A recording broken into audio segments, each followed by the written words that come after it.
तो प्याज अचानक कहां गायब हो गया है, कहां नदारद हो गया, लुप्त हो गया है क्या? प्याज कहां गायब हो गया है, इसके बारे में हमने 2 हफ्ते पहले जो खास जांच की थी उसकी 2 रिपोर्ट अभी आपके सामने पेश करने जा रहे हैं। विजयन मिश्रा इस वक्त हमारे साथ जुड़ रहे हैं, कंज्यूमर एक्टिविस्ट। हम आपसे बात करेंगे विजयन, ये रिपोर्ट जरा आप देख लीजिए उसके बाद। अब आइए सबसे पहले आपको दिल्ली की मंडी की वास्तविकता दिखाते हैं।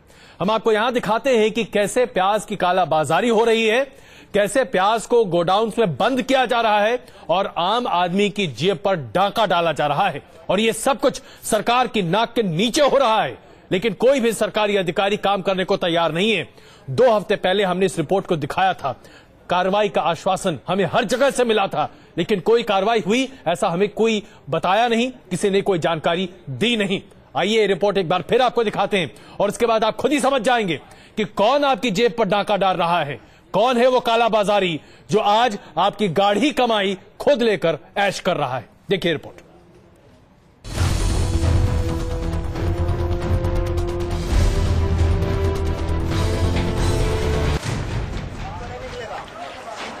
देश की मंडियों में खुलेआम प्याज की कालाबाजारी हो रही है, लेकिन सरकार की नाक के नीचे मंडियों में खुलेआम धड़ल्ले से खेला जा रहा है प्याज की कालाबाजारी का खेल। न्यूज नेशन की इन्वेस्टिगेशन टीम पहुंची दिल्ली की आजादपुर मंडी में। देखिए यहाँ कैसे बेखौफ व्यापारी धड़ल्ले से प्याज की जमाखोरी को हमारे कैमरे के सामने कबूल कर रहे हैं। सबसे पहले हम पहुंचे मंडी में आदर्श ट्रेडर्स की आढ़त पर। वहाँ हमारी मुलाकात आढ़त के मुनीम सुरेश से हुई। सुरेश ने खुद बताया कैसे उसके गोदाम में 10 करोड़ से ज्यादा का प्याज रखा हुआ है।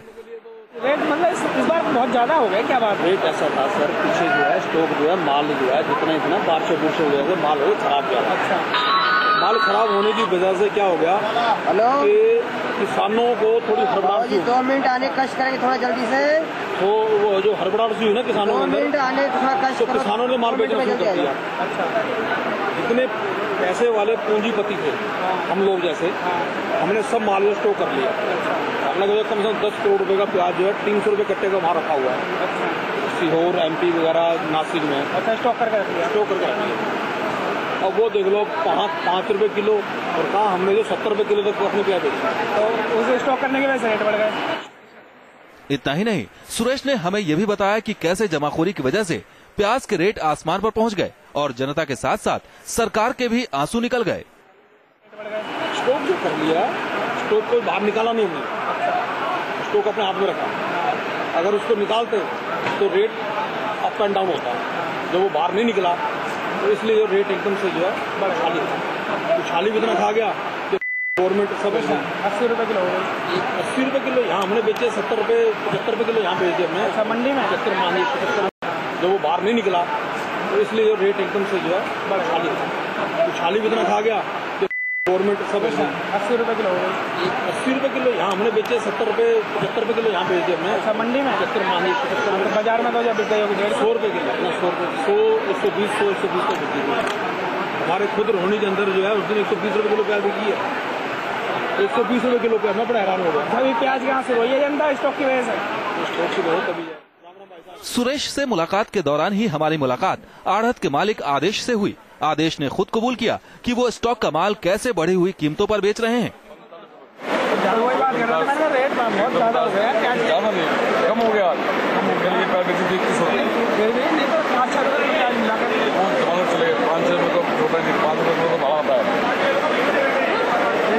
मसाला भी कम हो गया इस बार, दूसरा रुका हुआ माल है, स्टॉक वाला माल है, स्टॉक का माल है, नया माल है, जो मैंने स्टॉक करके रखा था पहले, नया माल आने में रेट भी वही लग रहा है, इसी वजह से बढ़े।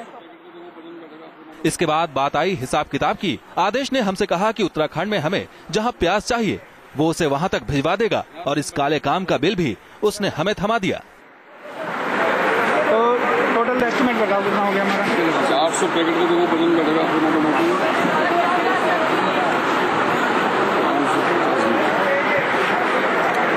यहाँ रकम बढ़ेगा कि 10 लाख रुपये लगेगा। 10 लाख? अच्छा, वहाँ तक पढ़ने तक की? हाँ, पढ़ने तक की बन जाएगी आपकी 10 लाख।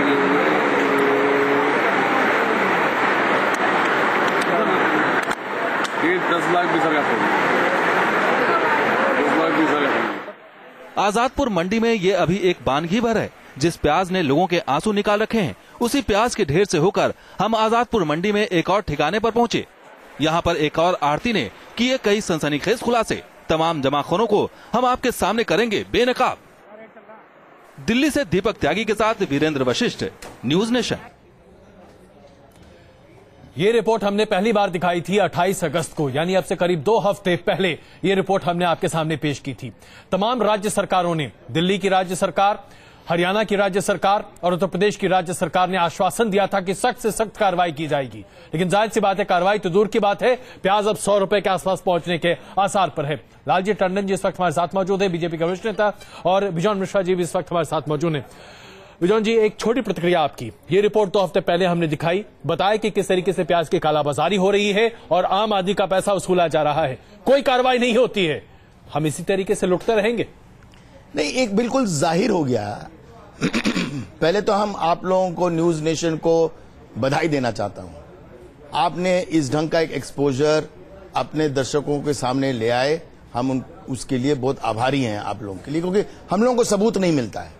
आज आपने हम लोगों के सामने एक सबूत इकट्ठा कर दिए हैं, क्योंकि सरकार, जब हम लोग कुछ सरकार को कहते हैं तो वो बोलते हैं नहीं आप गलत कह रहे हो, आप पैशनेट हो इस सब्जेक्ट पे, इसलिए आप केवल हम लोगों का गलती निकालते हो। हम कहते हैं कि आज आप इसका जवाब दीजिए जी। ये जाहिर हो गया कि 2 हफ्ते पहले आपने एक एक्सपोजर किए हैं टेलीविजन चैनल में, बड़े क्रेडिबल चैनल है आपके, कोई ऐसा वैसा चैनल नहीं है, और सरकार के कोई भी व्यक्ति इस पे कार्रवाई 2 हफ्ते से नहीं किए। इसका मतलब आप उसमें भागीदारी ले रहे हो, ये साबित हो गया है। बिल्कुल। और हम लोग अब ये देखना चाहेंगे जी, और हम कल ही सुबह को देखना चाहेंगे कि यदि इस पे कार्रवाई आप नहीं किए हो और नहीं करने जा रहे हो, तो हम लोग इस पे जरूर और आगे बढ़ेंगे आपके द्वारा, और हम चाहेंगे कि ये एक्सपोजर जो आप किए हैं उसको पब्लिक और कीजिए। बिल्कुल। लालजी टंडन जी, हमने उत्तर प्रदेश की सरकार से भी बात की थी, दिल्ली सरकार से भी और हरियाणा सरकार से भी, क्योंकि राज्य सरकार के महत्व आता है कालाबाजारी को रोकना। इसके बावजूद प्याज की कालाबाजारी में कहीं कोई कमी आती हुई नहीं दिखाई दे रही है और कीमतें लगातार चढ़ती चली जा रही हैं। क्या अब किया जा सकता है? नहीं, क्या कभी ये भी बात जांच की गई कि जो लोग ये कर रहे हैं इस तरह का काम, वो कौन है, उनके रिश्ते किनसे हैं? तो अगर आप देखें तो कहीं ना कहीं किसी न किसी नेता का उनके ऊपर हाथ है जी, और ये उनको लूट करने की छूट देने का एक अवसर है। और इतनी महंगाई हो रही है, सरकार ने तो एक तरह से लोगों का ये स्वभाव बनाने की कोशिश कर रहे हैं कि महंगाई तो बढ़ना ही है। लोग मान रहे हैं कि कुछ नहीं होगा, ये सरकार कुछ नहीं कर सकती है। अब एक ही रास्ता ये जाए, क्योंकि महंगाई के कारण लोग जीवन दुखी है जी। और दूसरी तरफ प्रचार कर रहे हैं कि हम सबको भोजन की गारंटी दे रहे हैं। अरे काहे की गारंटी है भाई? अगर जो नमक और प्याज के साथ रोटी खाता है उसको एक प्याज भी नहीं मिलवाएगा, हरी सब्जी वो खरीद कर खा नहीं सकता, दालें वो खरीद नहीं पा रहा है। तो ये मक्कारी दोनों तरह की क्यों हो रही है? जब अगर चीजें देश में मौजूद हैं और उसके बाद भी अगर उनका जो है वितरण सही नहीं हो रहा है, तो उपभोक्ता को ज्यादा महंगी मिल रही है, किसान को उचित मूल्य नहीं मिल रहा है, कोई वायदा कारोबार के अंदर उसको घुमा रहा है, कोई जमाखोरी कर रहा है, और सरकार हर मोर्चे पर विफल है। बिल्कुल, यही बात हम तो ऐसी हालत में कि यही बात हम बार बार उठा रहे हैं लालजी टंडन जी। और आइए अब आपको हम, लालजी टंडन जी, इस पर हम आपकी प्रतिक्रिया खास तौर पे चाहेंगे। कृषि मंत्री के सामने जब ये सवाल रखा गया कि भाई प्याज की कीमतें बहुत ज्यादा बढ़ रही हैं, आम आदमी को खाने को प्याज नहीं मिल पा रहा है, और प्याज एक ऐसी चीज है कि गरीब से गरीब आदमी के पास अगर रोटी हो तो प्याज में नमक डालकर वो खा लेता है।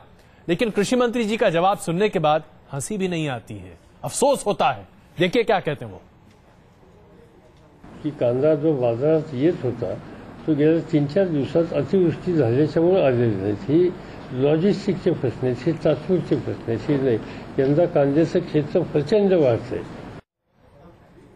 तो फसल बहुत अच्छी हुई है, बारिश की वजह से प्याज की किल्लत नहीं है, जैसा कि अड़ाहती लगातार हम लोगों को बहाना देते चले आ रहे हैं। लॉजिस्टिक्स की दिक्कत है, ये कृषि मंत्री कह रहे हैं। भाई साहब, ये कौन से लॉजिस्टिक्स आप चलाते हैं इस देश में, जहां पर कि क्या ट्रांसपोर्ट की कीमत इतनी बढ़ गई है कि प्याज अब देश में 100 रुपए किलो बिकेगा? लालजी टंडन जी, एक छोटा सा आपकी प्रतिक्रिया इस पर। देखिए, ये अगर चीज मौजूद है, अगर कोई फसल बर्बाद हो गई या कहीं सामान है नहीं और उसकी कीमतें बढ़ रही हैं, वो अलग बात है। लेकिन किसी चीज की कमी नहीं है, देश में सब है जी। और उसके बाद अगर कीमतें बढ़ रही हैं तो जिम्मेदारी किसकी है? कौन रोकेगा? ये रोकने की जिम्मेदारी सरकार की है, कठोर कार्रवाई करने की है जी। बिल्कुल, और ये होता हुआ बिल्कुल बाजार को संतुलित करने का काम भी सरकार का है। बिल्कुल, लेकिन सरकारें नहीं कर रही और हैं। अभी थोड़े दिन पहले दिल्ली में नाटक कर दिया गया कि प्याज महंगा हुआ तो हम इस सस्ता का बेच रहे हैं। जी बिल्कुल, और ये नाटक कितना सार्थक होता दिख रहा है, हम लगातार है। बिजॉन जी, एक आखिरी सवाल आपसे, ये बताइए कि जिस तरीके से कृषि मंत्री का ये बयान है, लॉजिस्टिक्स की दिक्कत है इसलिए कीमतें बढ़ रही हैं, क्या आपको समझ में आता है कि क्या बयान है, या ये बेसिर पैर का बेतुकिया? मतलब एक चीज जाहिर कर दिए हैं कि आप फेल किए हो लॉजिस्टिक्स दिलाने में जी, आपका फेलियर रहा, तो आपको ये मानना होगा कि आप अकर्मण्य हो, आप कर नहीं पा रहे हो जो आपको करना चाहिए, तो एटलीस्ट उन लोगों को लाइए जो इस काम को सही ढंग से कर सके और करके दिखा सके। और हमारा ये बराबर ये उनके सामने हम कहते रहते हैं कि आज सरकार हर जगह पे हस्तक्षेप ना करें। आज मार्केट फोर्सेस को छोड़िए, व्यापारी को छोड़िए, उसको एक तंत्र में लाइए। जैसे आपने कानून किया essential commodities act, essential commodities act एक हथियार है आपके पास, लेकिन सरकारें कुछ भी करती हुई दिखाई नहीं दे रही हैं। आप दोनों का बहुत बहुत धन्यवाद इस चर्चा में शामिल होने के लिए। अपने दर्शकों के लिए बस हम एक गुजारिश आपके लिए रख रहे हैं, अगले कुछ दिनों तक, क्योंकि ऐसा बताया जा रहा है कि अगले 1-1.25 महीने तक प्याज की कीमतें लगभग ऐसे ही रहेंगी, तो बस आप ये तय कर लीजिए कि आप अपनी थाली में क्या रखना पसंद करते हैं, रोटी प्याज और नमक या फिर सेब भरी थाली। ज्यादा बेहतर होगा सेब खाइए, सेहत के लिए अच्छा होता है।